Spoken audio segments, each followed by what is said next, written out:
우리 좌우에 있는 친구들에게 따뜻한 미소를 다시 한번 보내면서 이렇게 인사합시다. 하나님이 당신을 너무너무 사랑하십니다. 네, 한 주간 잘 지내셨습니까? 공부하느라 힘들고 바빴지요. 그래도 예배를 사모해서 나온 여러분들에게 하나님께서 은혜를 부으실 줄로 믿습니다. 함께 은혜 받으신 하나님 말씀은 다니엘서입니다. 구약 성경 1231면쯤에 있는 다니엘서, 특별히 1장 8절에서 16절까지 말씀. 다니엘서 1장 8절에서 16절까지 말씀을 저와 여러분들 한 절씩 번갈아 읽고 말씀을 함께 나누어 봅시다. 다니엘서 1장 8절 말씀부터. 다니엘은 뜻을 정하여 왕의 음식과 그가 마시는 포도주로 자기를 더럽히지 아니하리라 하고 자기를 더럽히지 아니하도록 환관장에게 구하니,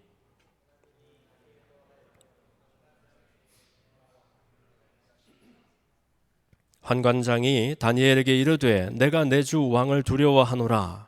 그가 너희 먹을 것과 너희 마실 것을 지정하셨거늘 너희의 얼굴이 초췌하여 같은 또래의 소년들만 못한 것을 그가 보게 할 것이 무엇이냐. 그렇게 되면 너희 때문에 내 머리가 왕 앞에서 위태롭게 되리라 하니라.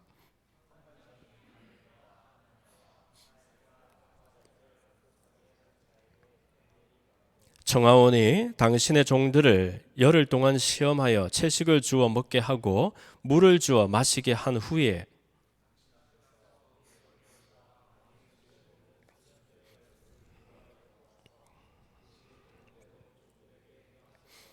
그가 그들의 말을 따라 열흘 동안 시험하더니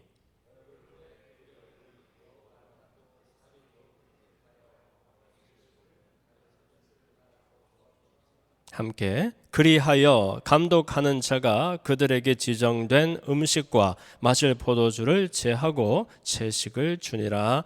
아멘. 한번 따라합시다. 다니엘은 뜻을 정하여. 네, 8절 시작지음에 있는 구절이지요. 다니엘은 뜻을 정하여 하는 이 제목으로 오늘 본문을 함께 상고해 봅시다. 다니엘은 선지자입니다. 유대 사람들이, 이스라엘 백성들이 가장 존경하는, 사랑하는 선지자 중에 한 사람이지요. 근데 그가 많은 사람들의 사랑을 받는 선지자였을 뿐만이 아니라 우리는 정말 경이로운 이 다니엘의 순결한 믿음에 대해서 감동하지 않을 수가 없습니다. 세상 어느 지혜로운 청년이 무려 새 나라 내 임금을, 그것도 총리에 버금가는 그런 고위 관직에 있으면서 섬길 수 있었을까요? 여러분, 나라가 바뀌거나 왕이 바뀌면 아무리 솜씨가 빼어난 신하들도 장관들도 경질되고 자리가 바뀌게 되어 있습니다. 대체 이 다니엘이라는 사람은 얼마나 출중하고 빼어나고 지혜로웠으면 나라가 두 번 바뀌어서 새 나라, 그리고 무려 왕을 내 왕을 섬기면서 그렇게 고위 관직에 있으면서 많은 백성들을 다스리는 그런 사람이 될 수 있었을까요? 더 놀라운 것은 사실 그가 섬겼던 나라들은 바벨론과 메대와 바사, 오늘날 페르시아라고 말하는 이 세 나라를 섬겼는데, 사실 이 다니엘은 그 세들 나라의 백성도 아니었습니다. 이 사람은 유대 사람이죠. 이스라엘 백성입니다. 그런데 느부갓네살이라는 그 느부갓네살 대왕, 아주 유명한 바벨론의 대왕이지요. 이 사람이 그 예루살렘을 에워싸고 다스린 지 3년째 되었을 때에, 그때 유다의 왕 이름이 여호야킴입니다. 저하고 성이 같으네요. 김씨. 그래서 여호야김 때에 느부갓네살 왕이 3년째 즉위하던 그때에 환관장이었던 아스부나스라는 사람이 왕에게 요청을 합니다. 왕이시여, 이 나라에 똑똑한 사람들이, 청년들이 많습니다. 그 가운데서 용모가 출중하고 아름다우며 모든 지혜에 통달하고 지식에 통달하고 학문에 익숙하고 그런 소년들을 뽑아다가 우리나라 바벨론으로 데려가서 그곳에, 당시 사실 바벨론은 세상의 중심이었죠. 가장 앞서가는 학문과 문화가 있는 곳이 바로 이 갈대아 문화, 갈대아 학문이 있던 그곳에 데리고 가서 거기에서 왕의 음식을 먹이고 왕의 포도주를 마시게 하며 갈대아의 모든 학문과 언어를 가르치게 하소서. 3년이 지나면 왕 앞에 세워서 왕을 섬기는 그런 청년들이 되게 하겠습니다. 오늘날에도 한 나라를 우리가 정복을 하면 그 나라 백성들을 우리나라로 귀속을 시키고 그 마음을 사로잡기 위해서는 둘 중 하나죠. 그 나라의 빼어난 인재들을 우리나라로 데리고 가서 우리나라의 문화와 학문을 가르치든지, 아니면 우리나라의 내 나라의 빼어난 인재들을 이주를 시켜서 그 나라 사람들과 섞어서 살게 하든지, 전자에 해당하는 그런 일일 것입니다. 이때 이제 그 많은 청년들이, 빼어난 청년들이 바벨론으로 포로로 끌려가는데 그 가운데서도 가장 빼어난 네 사람의 친구들이 있었어요. 그게 곧 다니엘과 또 하나냐와 미사엘과 아사랴라는 이 네 명의 유대 청년들이었다는 거예요. 얼마나 빼어났는지 이 사람들을 보고서는 환관장이 바로 마음이 그냥 물처럼 쏟아집니다. 그래서 이 네 유대 청년들의 이름을 아예 창씨 개명을 해버리는 거죠. 니네들 유대 이름 쓰지 말아라. 그리고 바벨론 이름을 새로 주겠다 해서 다니엘은 벨드사살이 되지요. 그리고 다니엘의 세 친구들 하나냐와 또 미사엘과 아사랴에게는 사드락과 메삭과 또 아벤누고라는 바벨론식 이름을 주게 됩니다. 사실 이름이 바뀌는 것은 그 사람이 바뀌는 것을 의미합니다. 왜냐하면 히브리식 이름에도 바벨론식 이름에도 다 그 이름의 의미가 있기 때문에 그렇습니다. 다니엘은 하나님은 재판관이시다 하는 뜻이에요. 그런데 이 다니엘이 벨드사살이 되는 순간 그의 생명을 보호하소서 하는 뜻이 됩니다. 그리고 하나냐와 미사엘과 아사랴도 야훼의 자비, 누가 하나님과 같을 것이냐, 야훼께서 도우시리라 하는 정말 믿음의 이름들이었는데 이 친구들이 사드락 메삭 아벤누고로 바뀌면서 악의 명령이다, 악과 같은 이가 어디 있을까, 또 느고의 종이다 하는 그런 의미들로 바뀌게 됩니다. 곧 그들의 신분과 정체가 바뀌게 되는 것을 말합니다. 그런데 이때에 바벨론에 끌려왔던 유대에 출중했던 청년들에게 특별히 느부갓네살 왕의 궁전으로부터 만난 산의 진미와 값비싼 포도주가 하사되었다고 합니다. 쉽게 해서 가장 좋은 음식들을 먹이면서, 저는 그때 그 음식을 먹어보지 못해서 내용은 모릅니다만 가장 영양가가 풍부하고 몸에도 좋고 사람을 지혜롭게 할 만한 온갖 좋은 것이 다 있었겠지요.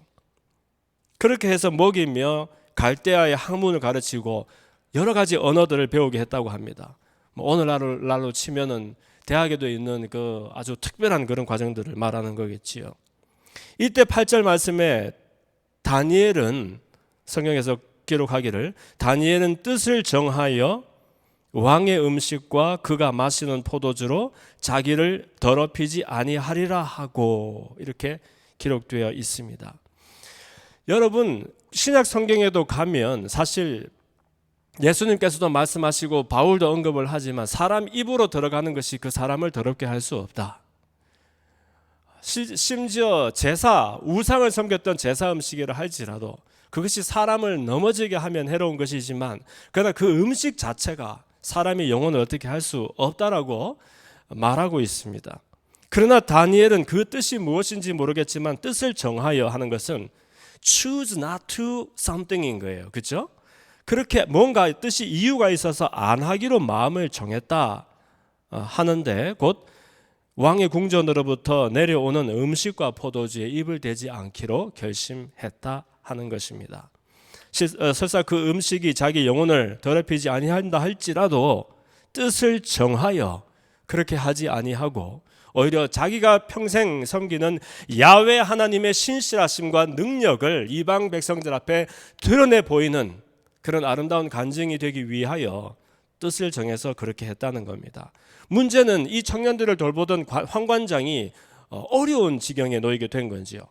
아무리 니네들 뜻이 좋다고 하지만 니네들에게 합당한 음식을 주지 아니해서 혹시 니네들 얼굴이 좀 못하거나 피부가 푸석하거나 여드름이 많이 나거나 아니면 건강 상태가 좋지 아니하면 내 목이 왕 앞에서 온전할 수가 없다 하니까 다니엘과 세 친구들이 그러면 열흘만 우리를 시험하십시오. 베지테리언입니까? 채식을 먹게 하고 물을 주사 혹시 열흘 뒤에도 우리의 얼굴이 못해지지 아니하면 우리의 바람대로 해주시기를 원합니다. 여러분들 결과를 아시죠? 열흘 동안 왕의 진미를 먹지 않고 채식과 물만 마시고 먹었는데 이 소년들의 얼굴이 더 윤택하고 아름다워졌다라고 기록하고 있습니다. 그래서 원대로 포도주를 제하고 그때부터 계속하여 채식을 먹게 되었다라고 합니다. 다니엘서에 기록되어 있는 여러 가지 신앙의 승리 이야기들은 여러분들이 잘 아십니다. 제가 언급할 필요가 없을 정도예요. 풀무불에 극렬하게 타오르는 평소보다 몇 배로 더 뜨겁게 했던 풀무불 속에서도 다니엘의 세 친구들 사드락 메삭 아벳느고가 우상 앞에 절하지 아니한 이유로 금신상 앞에 절하지 아니한 이유로 불 속에 던져질 때에도 야훼 하나님이 그들을 지키시고 살리셨다는 이야기, 너무너무 멋진 승리 이야기를 우리가 기억하고 있습니다. 또 그것뿐만 아니라 다니엘의 이야기도 그렇죠. 다니엘이 몇 나라? 세 나라, 몇 왕? 네 왕을 섬기면서 그렇게 충성된 사람으로 살았는데 사실 이 사람의 지위가 정말 놀랍습니다. 왜냐하면 느부갓네살 때에는 모든 주를 다스리는 그런 위치에 있었고요. 그 다음에 벨사살 때에는 아마 총리가 되었을 겁니다. 그러다가 다리오 왕이 되었을 때는 특히 최고 높은 총리들 3명 중에 1명에까지 올라가고 고레스 왕 때에는 이제 모든 그 나라를 다스리게 되는 그런 그야말로 뭐라 그러죠? 총리 중에서 총리가 되는 그런 사람이 나중에 되지요. 다리오 왕 때에 사실 이 사람이 3명의 총리 중에서 이방인 외국인의 신분으로 그 중에서도 가장 높은 총리, 곧 전국을 다스리는 총리가 되려고 할 때에 나머지 2 총리가 시기를 해서 이 사람을 참소하려고 흠을 잡기 시작합니다. 그런데 아무리 탈탈탈 털어도 다니엘에게서 어떤 흠잡을 만한 거리를 찾지를 못해요. 그래서 이 사람들이 음모를 꾸미는 것이 왕에게 조서를 쓰게 해서 왕 이외에 그 누구를 섬기거나 의뢰하게 되면 그 사람을 왕에게 불충성하는 사람으로 간주해서 사자굴에 던지자 하는 그런 음모를 꾸미게 되지요. 이 사람들 얘기를 좋은 것으로 여겨서 다리오가 칙령을 내리고 도장을 찍게 되자 그 다음 날 이제 다니엘이 죄도 없고 흠도 없는 이 다니엘이 이제 잡히는 그런 사건이 생기게 됩니다. 왜냐하면 다니엘은 늘 때를 정하여 하루에 3번 서창을 열어놓고 자기 고향 이스라엘을 향하여 예루살렘을 향하여 기도하던 사람이었거든요.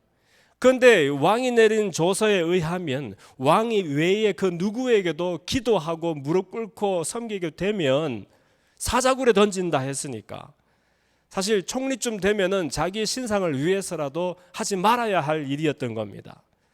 그런데 그때 기록을 보니까 그 모든 것을 알고 있었음에도 불구하고 다니엘은 그 조서가 내려지는 그 다음 날 그전과 똑같이 하루에 3번 아침에 점심때에 그리고 정오때에 자기 고향 예루살렘을 향하여 창문을 열고 야훼 하나님에게 기도하며 예배를 드리게 됩니다. 이것을 꼬투리로 다니엘이 체포가 되지요. 내 왕은커녕 이제 다리오에서 이 사람의 정치 운명이 끝나는구나 생각할 수 있는데 실제로 자기가 내렸던 조서에 자기가 도장까지 찍었으니까 그것을 부인할 수도 없고 다리오가 사랑하는 다니엘을 사자굴에 던지도록 눈물을 머금고 허락을 합니다. 그런데 여러분 사자굴에 던져졌지만 다니엘이 그걸로 죽습니까? 안 죽습니까? 안 죽죠. 어떻게 됐습니까? 그 다음 날 다니엘의 소식이 너무너무 궁금했었던 이 다리오 왕이 날이 다 새기도 전에 벗은발에, 글쎄 그때 벗어는 안 신었을 것 같은데 어쨌든 달려가서 사자굴 앞에 서 보니까 이렇게 외치죠. 다니엘아, 다니엘아, 네가 내 조서에도 불구하고 서창을 열어놓고서 네 하나님 야훼에게 늘 그렇게 기도하던 다니엘아, 혹시 너의 하나님이 너를 그 사자굴에서 지키실 수가 있었느냐? 아무 기도도 없이 그냥 마치 한탄을 하듯이 물었던 질문이었겠지요. 근데 저 아래 사자굴에서 그 사랑하고 그리워하는 다니엘의 초롱초롱한 목소리가 들립니다. 왕이시여, 왕이시여, 제 하나님 야훼께서 저를 이 사자굴에서, 사자들의 그 입 가운데서 저를 살리셨습니다. 지키셨습니다. 하면서 털끝 하나 상하지 않고 나오게 되는 겁니다. 그래서 다니엘을 죽이겠다고 만들었던 그 모든 음모가 오히려 다니엘을 참수했었던 그 두 총리를 포함하여 대적들이 죽게 되는 그런 결과로 이어지게 됩니다. 여러분, 이 이야기를 통해서 우리가 깨달을 수 있는 교훈이 무엇입니까? 다름 아니라 오늘날 많은 사람들이 어떻게 하면 내가 더 성공할 수 있을까? 어떻게 하면 더 다른 사람에게 존경받는 사람이 될 수 있을까? 궁리하고 또 고민하는 그런 시절인데 다니엘을 한번 보세요. 다니엘은 그런 궁리를 앞세우지 아니하고 오직 자신에게 신실하셨던 그 하나님을 경외하고 그 하나님을 예배하던 사람이었기 때문에 심지어 자기 앞에 예상되는 불이익과 또 손해에도 불구하고 일부러 뜻을 정하여 하나님 앞에, 사람 앞에 범죄하지 않기로 맹세했던 사람이었기 때문에 마치 한나가 야훼 하나님을 존중했더니 하나님이 한나를 존중하사 그의 집안에 축복하시고 엘리와 엘리 자식들이 하나님을 멸시하니까 하나님도 그 가문에 벌과 화를 주셨던 것처럼 이 다니엘과 또 믿음의 새 친구들은 자기들이 궁리하고 노력하지 아니했음에도 불구하고 새 나라 내 왕에 걸쳐서 정말 하나님의 능력을 드러내고 많은 사람들에게 믿음의 교훈을 주는 그런 믿음의 대장부로 살게 되었다는 것입니다. 기도하는 것은 우리 엘림의 모든 청년들이 이 마지막 때에 눈을 씻고 봐도 참된 믿음 찾기 어려운 이 시절에, 그러나 누가 시키지 아니해도, 혹시 여러분에게 이익이 약속되지 아니해도 내가 뜻을 정하여 내 영혼을 더럽히지 아니하고 이 세대와 타협하지 아니하고 나에게 신실하셨던 하나님께 나도 신실하며 그분을 예배하는 예배자로 살겠다 하는 그런 각오와 또 결심이 여러분들 가운데 있기를 소원합니다. 그래서 다니엘과 사드락과 메삭과 아벳느고가 우리 엘림 가운데서도 많았으면 좋겠어요. 그래서 여러분의 가정 속에서, 여러분의 또 학교에서, 여러분의 일터에서 저 사람은 자기의 유익을 구하지 않는데 왜 저 사람은 저렇게 많은 사람들에게 인정받고 존경을 받게 되나?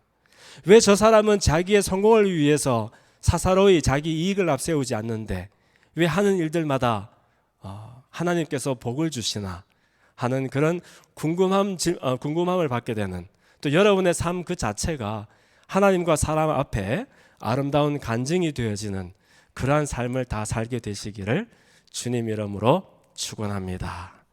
기도합시다. 살아계신 아버지 하나님, 다니엘과 새 친구들의 이야기를 통해서 우리 가운데 믿음이 어디에 있는지 점검해 볼 수 있도록 은혜 베풀어 주셔서 감사합니다. 오늘날 그 어느 때보다 풍요로운 시절을 사는 이때에 그나 만몬이 우상이 되고 성공이 신이 되어서 많은 사람들이 그저 내 영혼이 어떻게 되든지 더 풍요롭고 편리한 삶을 향하여 달려나간 이 시절에, 그러나 우리 가운데 더 많은 다니엘과 사드락과 메삭과 또 아벳느고를 찾아보게 되기를 소원합니다. 청년의 때에 창조주 하나님을 기억하라고 말씀하신 하나님의 권면을 우리의 것으로 받아들여서 나를 지으신 이를 기억하며 나의 발걸음을 인도하시는 하나님을 찬양하며 단 하루를 살더라도 하나님을 예배하는 자로 살아갈 수 있도록 우리들을 인도하시고 격려하시고 또 축복해 주시기를 원합니다. 엘림 지체들 위해 하나님 격려해 주시고 또 은혜를 부어 주사 믿음의 대장부들 될 수 있도록 그들의 삶의 현장 가운데서 하나님을 경외하는 모습 많아지도록 하나님이여 은혜 베풀어 주옵소서. 감사함이 예수님 이름으로 기도합니다. 아멘.